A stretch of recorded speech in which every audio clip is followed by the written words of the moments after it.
अस्सलाम वालेकुम friends, everyday science YouTube channel की एक नई वीडियो में मैं आप लोगों को खुशामदीद कहता हूं। दोस्तों, आज की इस वीडियो में हम 8th क्लास की मैथ की जो न्यू बुक आई है उसकी एक्सरसाइज नंबर 1.20 के ये आखिरी 3 सवाल सॉल्व करना सीखेंगे। तो इसी जो चैनल पर ना कि आप लोगों को 1.20 के ना कि पहले 4 सवालात का ना कि हल भी मिल जाएगा। अगर आपने अभी तक वो नहीं देखे तो सबसे पहले आप लोग उन्हें देख लें। उनका उस वीडियो का जो लिंक है वो मैं डिस्क्रिप्शन में भी प्रोवाइड कर दूंगा। चलिए हम देखते हैं कि 5वें सवाल में उसने क्या पूछा है। वो कहता है कि Tahir purchase 2 toys for his children, कि मसलन ताहिर ने अपने बच्चों के लिए 2 खिलौने खरीदे। He buys Spiderman and Barbie doll, मसलन कि एक स्पाइडरमैन खरीदा था और एक बार्बी डॉल। जो स्पाइडरमैन था उसकी कीमत थी 3000 एंड और दूसरा जो बार्बी डॉल थे उसकी कीमत थी 5000।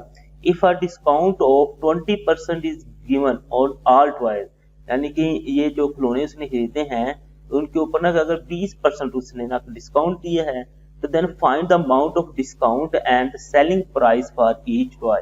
अब आप लोग बताएं कि इसके हर जो खिलौना उसने खरीदा है उसके ऊपर डिस्काउंट कितना मिला है और उसकी सेलिंग प्राइस कितनी है। तो सबसे पहले हम ना कि स्पाइडरमैन की ना कि प्राइस लिख लेते हैं। वो हमारे पास 3000 है। अब चूंकि उसने 20% इसके ऊपर डिस्काउंट दिया था तो वो हमने लिख लिया, डिस्काउंट 20% आ गया। अब नेक्स्ट है डिस्काउंट की हमने अमाउंट निकालने हैं तो 20% मल्टीप्लाई 3000। अब ये हम 20 ओवर 100 कर देंगे और मल्टीप्लाई 3000 कर देंगे। अब इनको हम ना कि ये 2 जीरो इन 2 जीरो से कट जाएंगे। 30 को हम ना कि 20 के साथ मल्टीप्लाई करते हैं हमारे पास आंसर आ जाता है 600।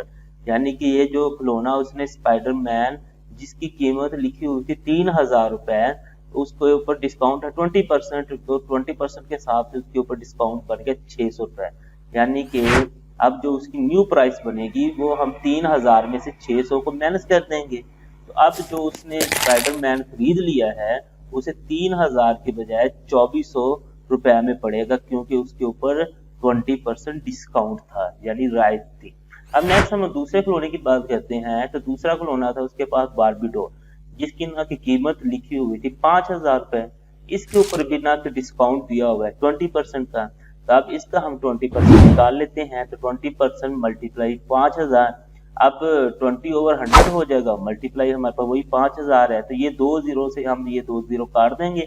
50 को 20 जब हम ज़रब देते हैं हमारे पास आंसर आ जाता है 1000 रुपए। यानी कि यह जो खिलौना 5000 का था इसके ऊपर डिस्काउंट ही 1000 रुपए आ गया। तो इसकी न्यू प्राइस बनेगी वो 5000 में से हमने 1000 को माइनस कर देना है। तो इसकी फिर अब जो न्यू प्राइस बन जाएगी वो 4000 रुपए होगी। यानी कि ये जो स्पाइडरमैन उसने खरीदा था वो 3000 की बजाय 2400 में पड़ा है, और जो बार्बी डॉल उसने खरीदी थी वो 5000 की बजाय 4000 रुपए में पड़ेगी। अब नेक्स्ट हम ना कि अब अगले सवाल पे आते हैं 6 पे। वो कहता है Tufail buy some item from a store, यानी कि तुफैल ने एक स्टोर से कुछ चीजें खरीदी हैं। A special discount of 50% is offered on food items, यानी कि जो वो खाने की चीजें खरीदता है ना तो उन स्टोर वालों ने ना उनके ऊपर 15% का डिस्काउंट लगाया हुआ है एंड 20% ऑन अदर आइटम। और जो दूसरी चीजें हैं खाने पीने की चीजों के अलावा उनके ऊपर डिस्काउंट है 20% का। If he purchases food worth 1250 रुपए एंड अदर आइटम जिनकी ना कीमत है 750 रुपए, तो find the amount of discount and selling price of each separately. अब उसने कहा कि मसलन उसने 1250 रुपए की फूड आइटम यानी कि खाने पीने की चीजें खरीदी हैं और 750 रुपए की दूसरी चीजें खरीदी हैं। तो अब आप लोगों ने क्या करना है, ये बताना है कि उसके फूड के ऊपर डिस्काउंट कितना था और उसकी फिर फाइनल सेलिंग प्राइस कितनी थी, और नेक्स्ट फिर है कि अदर आइटम जो है उनके ऊपर डिस्काउंट कितना था, उनकी सेलिंग प्राइस कितनी थी। हम सबसे पहले लिखते हैं कि जो फूड आइटम्स है उनकी कीमत कितनी थी। वो लिखी हुई है जी 1250 रुपए। अब चूंकि फूड आइटम पे जो उसने डिस्काउंट ऑफर किया था वो है 15%, तो हम ये लिख लेते हैं कि ये 15% तो डिस्काउंट है। अब हम डिस्काउंट की अमाउंट निकालेंगे, 15% को हम ये 1250 से मल्टीप्लाई कर देंगे। ये 15/100 मल्टीप्लाई 1250 आ जाएगा। नेक्स्ट ये हम ना किसे हल करेंगे ये 0 0 से कट जाएगी और इसको मजीद हम सिंप्लीफाई करेंगे तो हमारे पास आंसर जो निकलेगा इसकी यानी डिस्काउंट की अमाउंट निकलेगी वो 187.50 है। आप लोग काट के निकालेंगे, वैसे सिंपल कैलकुलेटर से इन दोनों को मल्टीप्लाई करें और 100 पे डिवाइड कर दें तो ये आंसर आप लोगों के पास आ जाएगा। अब ये जो आंसर आ गया ये है इसकी डिस्काउंट की अमाउंट मतलब 15% के हिसाब से। अब हमने क्या करना है कि इसकी जो सेलिंग प्राइस निकालनी है उसके लिए हम ना कि 1250 में से ये वाली 187.50 माइनस कर देंगे।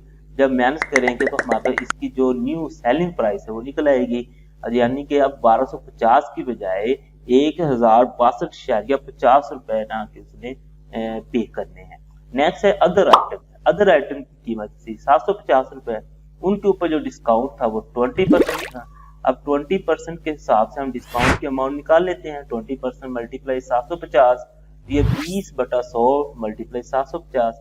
अब ये 0 0 से काट दें, इधर से ये 0 इस 0 से काट दें तो 75 को 2 से मल्टीप्लाई करें तो हमारे पास आंसर 150 निकल आएगा, यानी कि इसकी डिस्काउंट की अमाउंट जो निकल आई वो 150 है। तो अब हम ना कि न्यू प्राइस के लिए ना कि 750 में से 150 को माइनस कर देंगे तो हमारे पास आंसर आ जाएगा 600 रुपए, यानी कि अदर आइटम पे 20% के हिसाब से डिस्काउंट था वो निकालने के बाद हमारे पास न्यू प्राइस जो आई वो 600 रुपीज है। नेक्स्ट हमारे पास लास्ट जो सवाल है वो कहता है ए wholesaler sets his selling price by adding 50% to his cost price. The retailer adds 25% to the price he pays to the wholesaler to fix his selling price.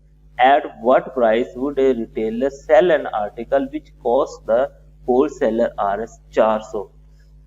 अब यहाँ पे ना कि उसने ये कहा कि चलें हम यहाँ से शुरू करते हैं। तो कहता है कि एक जो बंदा है ना वो किसी चीज को बनाता है और उसकी ना कीमत बनती है, उसके ऊपर खर्चा जो आता है। फॉर एग्जाम्पल ना एक चेयर बनाता है, चेयर में ना कि लकड़ी वगैरह उसके ऊपर जो कील वगैरह लगे सारा कुछ करने के बाद उसकी कीमत बनी जी, उसके ऊपर जो खर्चा है वो 400 रुपए है। अब उसने 400 रुपए जो उसके ऊपर खर्चा किया तो वो इसे 400 में तो नहीं बेचेगा, वो उसके ऊपर कुछ प्रॉफिट रखेगा। तो वो कहता है वो 15% प्रॉफिट रखता है। अब फॉर एग्जाम्पल 400 के ऊपर अगर वो 15% प्रॉफिट रखता है तो 100 रुपए बन गया, तो वो होगी नई कीमत 500 रुपए जो उसने ना आगे दुकानदार को दे दी। अब ये जो दुकानदार है वो कहता है कि वो 25% अपना प्रॉफिट रख के फिर आगे ना के वो बेचता है। अब वो 500 के ऊपर 25% अपना प्रॉफिट रखेगा और वो फॉर एग्जाम्पल मजीद 100 रुपए बन जाता है, तो वो फिर ना कि नई जो कीमत होगी वो 600 में आगे बेचेगा। चलिए हमने इसको सॉल्व करते हैं। तो सबसे पहले हम देखते हैं कि इसकी कॉस्ट प्राइस है वो है जी 400 रुपए। अब सबसे पहले तो हमने ना कि जो होलसेलर है उसका प्रॉफिट काउंट करना है, वो है 15%।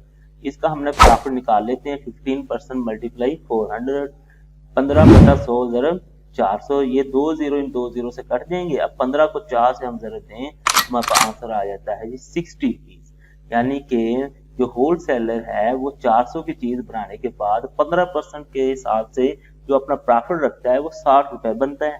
तो अब इसकी जो नई कीमत बन जाएगी वो होगी 400 जमा 60, यानी कि 460। अब इसने ये 460 की कीमत दुकानदार को बेची। अब दुकानदार ने क्या किया कि उसके ऊपर 25 रुपए अपना डिस्काउंट रख दिया, तो अपना बल्कि प्रॉफिट रख लिया। अब 25% प्रॉफिट है तो वो था 460 के ऊपर, तो 460 का हम 25% निकाल लेते हैं। 25/100 ज़रब 460। इसको हल करने के बाद हमारे पास आंसर आता है 115 रुपए, यानी कि जो रिटेलर यानी दुकानदार है वो उसी चीज के ऊपर अपना प्रॉफिट मजीद 115 रुपए रखता है।